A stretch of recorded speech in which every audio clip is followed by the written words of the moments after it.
দিনহাটায় খেলা দেখতে নতুন গ্যালারি। বহু বড় টুর্নামেন্ট হয় দিনহাটার সংহতি ময়দানে।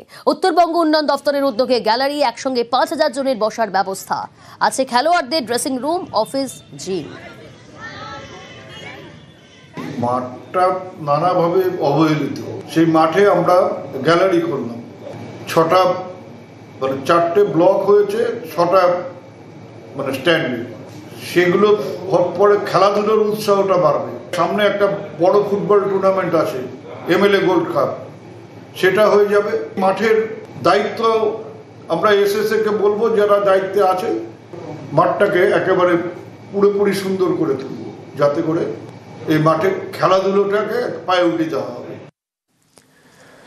ধাপার পাশেই নতুন ধাপা। এই নতুন ধাপায় ফেলা হবে কলকাতার জঞ্জাল, আর সেখানেই তৈরি হবে অত্যাধুনিক পরিবেশ বান্ধব ওয়েস্ট ম্যানেজমেন্ট প্লান্ট। এর জন্য কলকাতা পুরসভার খরচ হবে প্রায় ৫৫ কোটি টাকা।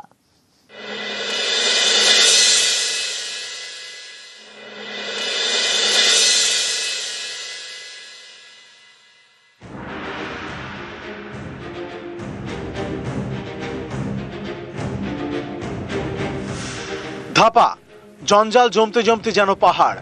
কলকাতা এবং আশপাশের বেশ কয়েকটি পুরসভার আবর্জনা ভারে ঢুকছে।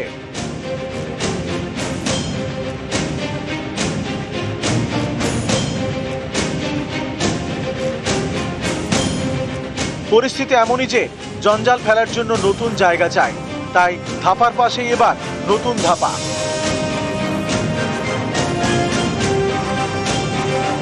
ধাপার পাশে রয়েছে কলকাতা পুরসভার ৫৪১ বিঘা জমি।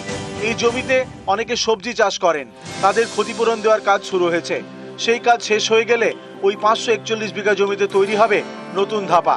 তারা আগামী দিন চাষ করতে পারবে না বলে মানবিক দৃষ্টিভঙ্গি থেকে তাদেরকে আমরা একটা কম্পেনসেশন দিচ্ছি, এবং সেই কম্পেনসেশন তারা ইতিমধ্যে গ্রহণ করা শুরু করেছে, আমরা দেওয়া শুরু করেছি, এবং কিছুদিনের মধ্যেই সকলকে কম্পেনসেশন দিয়ে আমরা সেই জমিতে, যেই পারপাসে সেই জমিটা নেওয়া, যে উদ্দেশ্যে নেওয়া, সেই কাজটা শুরু হয়ে যাবে।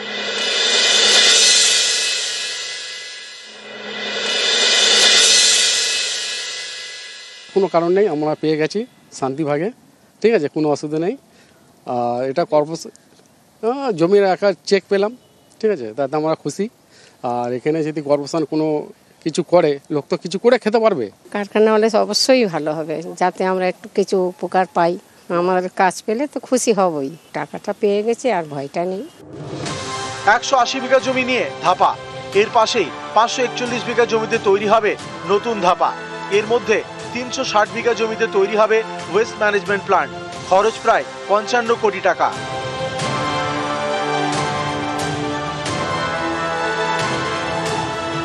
নতুন ধাপায় তৈরি হবে bio CNG plant, power plant, জৈব সার, বায়োমেডিকেল ইউনিট। কলকাতা পুরসভা চায় বাড়ি বাড়ি থেকে পচনশীল এবং অপচনশীল বর্জ্য আলাদাভাবে নিতে। তারপর সেই বর্জ্য যাবে নতুন ধাপায়, সেখান থেকে ওয়েস্ট ম্যানেজমেন্ট প্ল্যান্টে। ওইটা ধাপাতে আমাদের তো এখন ওই পাহাড় হবে না বা ওই ভাগাড় হবে না, এখন প্রসেসিং প্ল্যান্ট, অর্থাৎ যে নোংরাটা যাবে সেটা প্রসেস হবে, হয়ে ড্রাই ওয়েস্ট আলাদা, ওয়েট ওয়েস্ট আলাদা, সেটাকে প্রসেস করে সেটা আপনার হয়ে যাবে এইসব ফার্টিলাইজার প্ল্যান্টে চলে যাবে। সেইটার জন্য যে প্রসেসিংয়ের যে জায়গাটা আমাদের, এটা আমরা টেন্ডার করছি, করে ওটাকে প্রসেসিং প্ল্যান্টগুলো করব। প্রাচীর দেওয়ার কাজ শুরু হয়েছে, এখানেই হবে নতুন ধাপা। আসলে নতুন ছোট ছোট প্ল্যান্ট প্রক্রিয়াকরণের, যেখানে আর ময়লার পাহাড় নয়, থাকবে নতুন নতুন প্ল্যান্ট, পরিবেশ বান্ধব ধাপা তৈরি হবে। ক্যামেরায় রাজীব সিংয়ের সঙ্গে Biswajit Saha, news 18 Bangla.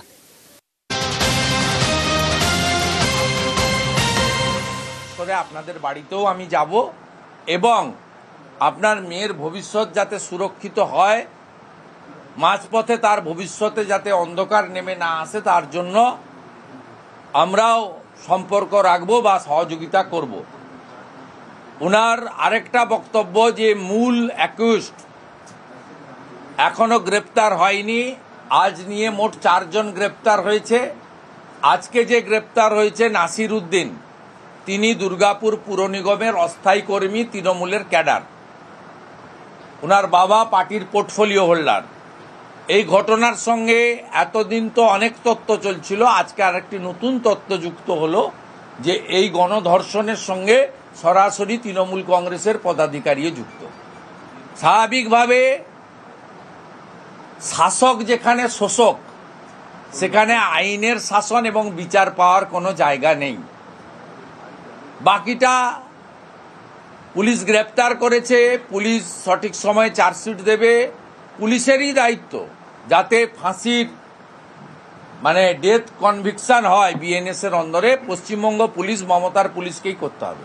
Medical test যেখানে হচ্ছে সেই প্রাইভেট কলেজে যার বিরুদ্ধে ওনার বাবা মেয়েটির বাবা অভিযোগ করেছে, সে ওই কলেজেরই ছাত্র, তো সরকারি হসপিটালে তো মেডিকেল হয়, কতটা ট্রান্সপারেন্সি থাকবে মেডিকেলের? বিপর্যয়ের পর আবারও উত্তরবঙ্গে মুখ্যমন্ত্রী মমতা বন্দ্যোপাধ্যায় রিভিউ মিটিং করলেন আলিপুরদুয়ারের হাসিমারায়। দুর্যোগের সময় ভালো কাজের জন্য পুরস্কারও দিলেন।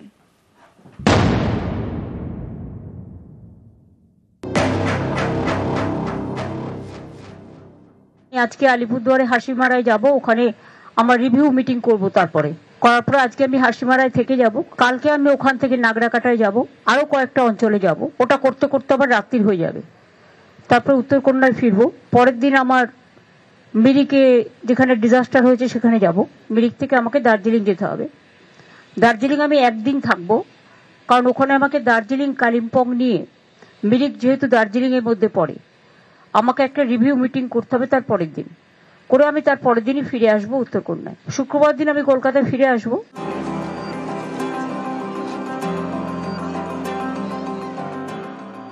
সোমবার গিয়ে বুধবার ফিরেছিলেন, তারপর আবার রবিবার বিপর্যস্ত উত্তরবঙ্গে মুখ্যমন্ত্রী।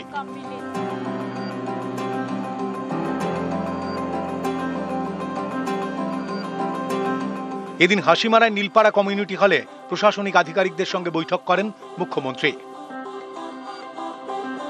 বিপর্যয়ে ভালো কাজের জন্য 8 জনের হাতে পুরস্কার তুলে দেন মমতা বন্দ্যোপাধ্যায়। আমি অভিনন্দন জানাই যে ঘটনা জল আসবার আগে এরা ইভাকুয়েট করে দিয়েছিল, ফলে এখানে জীবন হানিটা হয়নি। যে জায়গাগুলো ক্ষতিগ্রস্ত হয়েছে তার ফুল সার্ভে করে ডিএম একটা রিপোর্ট তৈরি করেছে, সিএস এর কাছে যাবে। এবং কিছু মানুষ যারা জীবনের ঝুঁকি নিয়ে কাজ করেছে খুব নিচু তলার, এবং তারা না থাকলে হয়তো অনেক মানুষ বিপদে পড়তো, তাদের এখানে 8 জনকে পুরস্কৃত করা হলো। আলিপুরদুয়ারের হাসিমারায় সুভাষিনী চা বাগান তোরসার স্রোতে ভয়ঙ্কর ক্ষতিগ্রস্ত হয়।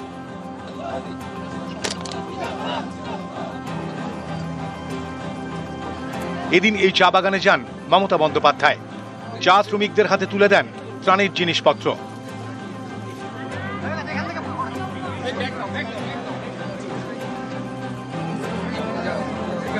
চা বাগান থেকে বেরোনোর সময় এলাকার কয়েকজন মহিলাকে দেখে গাড়ি থেকে নেমে পড়েন মুখ্যমন্ত্রী, তাদের সমস্যার কথা শোনেন, সমাধানের আশ্বাস দেন।